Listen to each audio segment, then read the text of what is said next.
So we have some brand new Nintendo Switch 2 news to discuss today, not officially from Nintendo, but in officially filed patents from the company that actually reveals for sure this is not a questionable thing like maybe the Switch 2 can do this. We actually know a new feature of the Switch 2 console, which is an interesting one and maybe even a head scratching one, and one that could open up some possibilities to this accessory conversation for this console. Although I'm gonna wait and see before I'm buying into any kind of idea that Nintendo will have some type of optional attachment accessories that's going to be out day and date for this thing. But an interesting patent nonetheless, and some OS level data that has been data mined from the current Switch firmware, which, because we know Switch 2 is using the same OS as Switch 1, not from a UI standpoint, doesn't mean it's going to look the same, but the actual technology and what's under the hood is technically the same OS at its core. And that, along with this patented technology, just tells you that yes, this will be a feature. And we have a industry veteran from Nintendo actually chiming in. Interestingly, it ties into this story, stating that he believes Nintendo has something unique up their sleeves for this next generation hardware that I do want to dovetail into this story. And lastly, we're going to talk about how Nintendo Switch 2 can really impact the gaming market as a whole, because Matt Piscatella over at Circana, an industry analyst, does actually expect this impact of Nintendo Switch 2 to be significant on the gaming industry as a whole. So we're going to get on the same page with all of this info. Before we do, make sure you like, subscribe, and turn on your bell notification to join Sunbro Nation if you're new here. And I want to first kick it off by hopping over to VGC, where you can see the following article that was written up around exactly what was spotted with this Nintendo patent. A Switch 2 patent suggests its Joy-Con controllers can be rotated. Players could be able to plug in the Switch 2 controllers into opposite ends. As previously revealed in the official Switch 2 reveal video, Nintendo's next console will feature a different mechanism for attaching its new larger Joy-Con controllers. Instead of sliding the new controllers onto the side of the console via a rail like the original Switch 2 controllers will attach via a slot on each side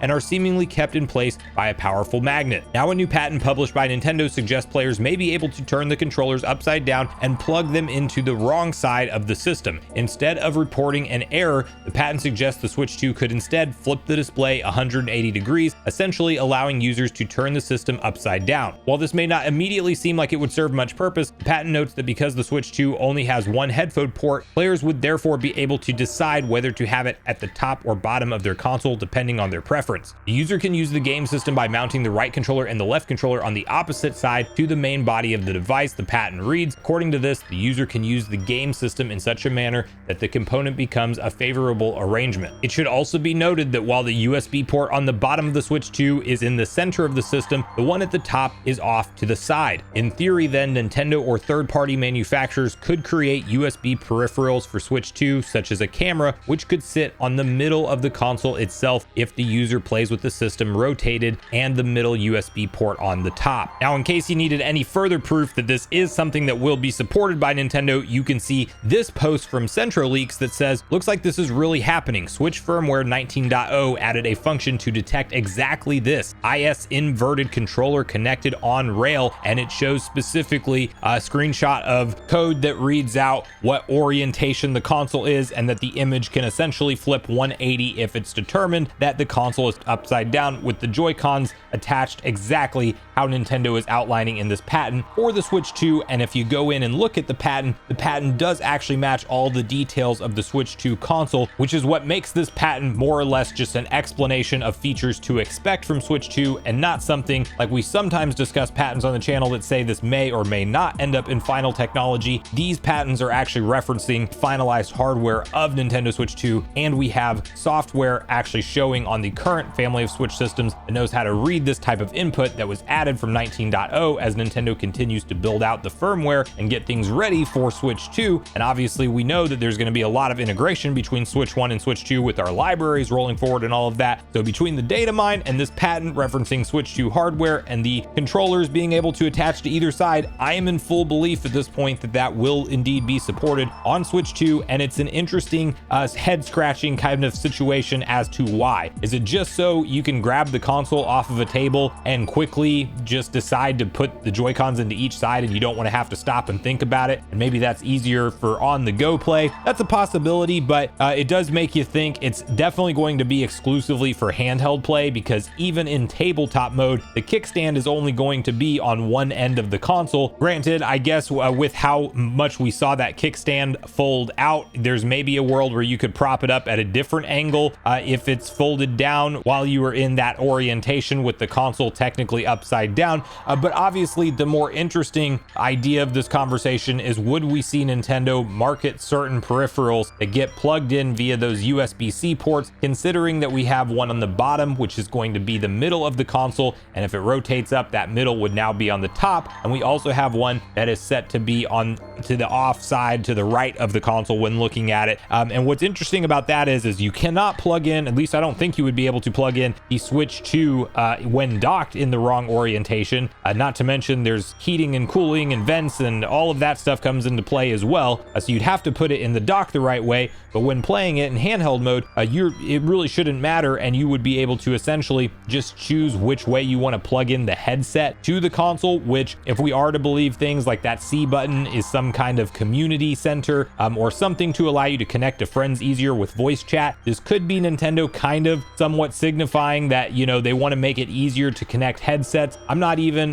totally off the train of thinking that USB-C port that's on top, I think that might also just optionally be used for USB-C headsets that plug in with microphones, as those are fairly common nowadays, and they might want to give you the option for the 3.5 or the USB-C port. But I think it's going to be a multi-function port. It can probably charge your console, it can probably also run headsets from it, and we may ultimately see some kind of weird wacky attachment controllers or some type of camera accessory, or fill in the blank. I'm not expecting a second screen. I know people want to see that, and that would be a really cool thing, even if it was just for DS and 3DS emulation for handheld mode specifically. If Nintendo, say, like sold that through the NSO online store, where you could have a separate attachable screen for like $100 on top, flip the console open and play DS and 3DS games portably that way. Obviously, that would be a really cool thing to see, but that's not really what I'm expecting. There were prior rumors from a Chinese YouTuber that seemed to suggest some kind of camera functionality and attachment. And interestingly, while we're talking about all of these wacky ideas that Nintendo could pull off with a console that can now be held in any orientation and the display knows how to rotate around, well, we also had this article popping up over the last couple days, which says Nintendo veteran believes company has something up their sleeves with Switch 2. Former Nintendo veteran Takaya Emura has spoken to Games Radar about his thoughts on the Nintendo Switch 2 and says he believes that the Kyoto-based company still has something up their sleeves when it comes to their upcoming device. While the Nintendo Switch 2 was revealed in a teaser trailer, we've yet to get the full details on the device and its lineup of video games. The exact quote reads, "The Switch has had a really long lifespan and it has sold really well, which must mean that it is something that is a global success," he says. "It's got supporters all around the world, and I was thinking it would be difficult to really change that, but having said that, I really think they've still got something up their sleeves." And listen, this is a veteran that has been around for a long time at Nintendo. He's no longer there. He's been involved with projects like Zelda, Star Fox, many other IP that you're well aware of, and from his perspective, he's thinking Nintendo might still have some kind of surprise that we have not seen, featured, or marketed to us yet for the console up their sleeves, besides what they showed in that first look hardware trailer. That might also kind of align a little bit, if you want to make a stretch and say what Furukawa was saying, where you can't really gauge fan reaction and fan response based off the hardware first look trailer alone, just due to the fact that the fans haven't really seen anything other than the form factor of the console itself, and insinuating that April 2nd direct is going to be the big reveal for what the console can really do. And I mean, besides the mouse functionality, which I think is a shoe-in at this point, I mean, we've seen the patents that prove it. I don't know what else more proof you might need, but the optical sensor on the side of the Joy-Cons, that's going to probably be Nintendo's biggest new controller-based gimmick. Now we know that along with that mouse functionality, it doesn't matter which direction you're holding the tablet for handheld play. And might they have some kind of optional accessory lineup that you can buy and add on to the console for some kind of new functionality at some point in the life cycle of this thing? It's not off the table, but I do think that there is this mindset online and even from Nintendo fans and maybe even industry veterans that Nintendo always has to do something kind of weird and wacky and different than before, and maybe people are left wondering where that is if it's not really baked into this console. I think things like the optical sensor when it comes to mouse gameplay, holding the console either direction, and just making it a bigger, more powerful Switch with essentially more quality of life, modern day enhancements like online voice chat and party chat, sharing your gameplay with other players, sharing your screen potentially with other players like we've seen in prior patents. All of that stuff, plus a ton more graphical computing power, in my opinion, is all Nintendo should do this generation, and I really don't think it's going to have some wild gimmick out of left field that we haven't seen yet. That said, we're talking about Nintendo here. Nobody knows for sure, but we're also talking about Nintendo under President Shintaro Furukawa, which is a different Nintendo than we have seen in the past, and I do think that that's partially at least playing in to the direction we are going to see them go here, but we don't have to wait too much longer to find out. The last article I do want to quickly highlight actually has to do with the games industry as a whole, because it continues to trend down year on year. It's not all doom and gloom and the end of a good time in the industry or anything like that, but clearly there is a point of diminishing returns from the big numbers that we saw over the pandemic, and companies unfortunately always needing to outdo themselves every year in terms of new sales volume and new customers. Well, it continues to be problematic for them and their investors, and Matt Piscatella chimed in on this, actually giving some of the responsibility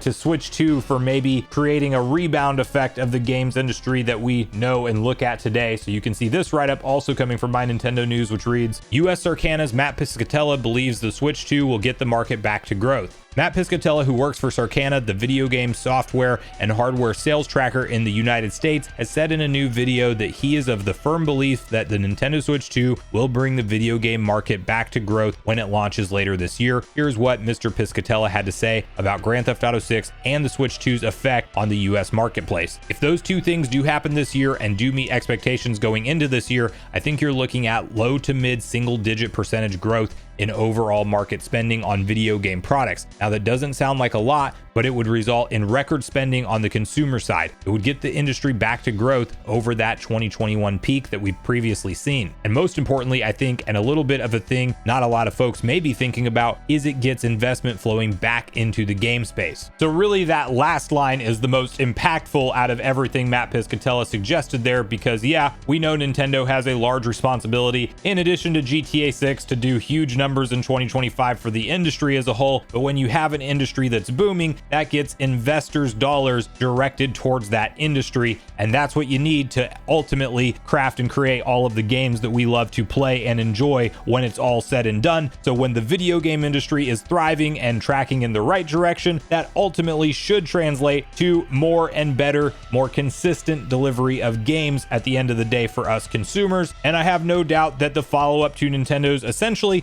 most successful console generation ever, if you factor in software and hardware, it's that hands down at this point at 150 million plus units sold of the Nintendo Switch, and look at their software attached with it. They will pass DS when it's all said and done, and probably even PS2, especially if we ever see a price drop on this console. So the follow-up to Nintendo's most successful generation ever is definitely an interesting one, especially if you look at history and realize that they haven't always navigated those waters correctly. But I do believe we are in a different market and a different consumer base this time around for Nintendo, and a different relationship with their consumers as they built out their social media presence and their ongoing, more loyal core fan base this generation than ever before. So we'll have to wait and see what unfolds with everything Switch 2, but let me know in the comments down below what you think about the idea that we can flip our Switches in any direction and still have them playable for the Switch 2. The fact that that's also found in the current Switch's firmware, the fact that the industry veteran from Nintendo thinks that Nintendo has something else up their sleeves that we haven't seen yet. Do you think that's likely and there's a big feature, some wacky, crazy Nintendo-like idea tied to this console that we haven't seen? Or do you think we've already kind of seen most things that this console will feature, like the mouse control? Do you think camera accessories and different types of attachments are maybe possible for this console, or is that kind of a stretch in your opinion? And do you think that 2025 is actually a rebound year for the video game industry as a whole, thanks in large part likely to Nintendo and massive industry level games like GTA 6 when it ultimately launches? So make sure you share all your thoughts and feelings in the comments down below before you leave, regardless if we agree or disagree. Also make sure you like, subscribe,